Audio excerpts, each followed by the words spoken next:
8 команд из Волгоградской области, Краснодарского края, Донецкой Народной Республики, Карачаево-Черкесии, Ростовской области и, конечно же, Абхазии приняли участие в традиционном турнире на Кубок памяти Сергея Багапш. Впервые в соревнованиях принимала участие команда из Санкт-Петербурга. Для нас действительно это знаковое событие. Федерация баскетбола уже многие годы существует и проводит турниры международные. Кубок памяти имени Сергея Васильевича Багапш. Очень рады вас приветствовать. Спасибо, что приехали, участвовали в турнире. Поздравляю победителей и всех призеров, кто занял призовые места. Успехов вам! Популяризация спорта для нас – это очень важное направление. Поэтому своим присутствием и участием в турнире, конечно, вы делаете для нас большое дело. Удачи вам, успехов, благополучия и здоровья крепкого. Мне кажется, это очень значимый человек для республики. Мне отец рассказывал про него.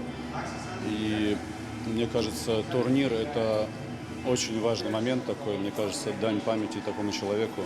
Поэтому приезжает очень много команд. Я удивлен сегодня, вообще 8 команд сказали. И уровень, мне кажется, с каждым годом все сильнее и сильнее. В этом году турнир прошел на высоте. Все команды показали мастерство и хорошую подготовку. Впервые по итогам соревнований нет победителей и проигравших. Решением судей отличившаяся команда и лучшие игроки были награждены кубками и дипломами. Кроме того, от депутата парламента Резу Зантария и Комитета по делам молодежи и спорта они получили денежные призы. Главный судья соревнований, первый вице-президент Олимпийской академии Юга России, заслуженный тренер РСФСР и Республики Абхазия, кавалер ордена Ахтзапша третьей степени Александр Банников. Соревнования проходят на очень высоком организационном уровне, привлекают зрителей, вызывают большой интерес у игроков, у публики.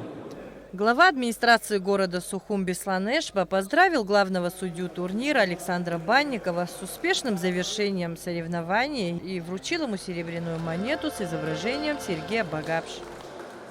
Планируем, в следующем году еще больше, географию этого турнира расширить, потому что есть у нас контакты сегодня и с Белоруссией, контакты сейчас мы налаживаем и с Крымом, с Южной Осетией. Хотим придать еще более международный формат этому турниру. Тренеры всех команд также были награждены памятными подарками от Госкомитета по делам молодежи и спорта и Федерации баскетбола Абхазии. Адица Сагария, Ильдар Дамиров, Лилиан Маршан, Абхазское телевидение.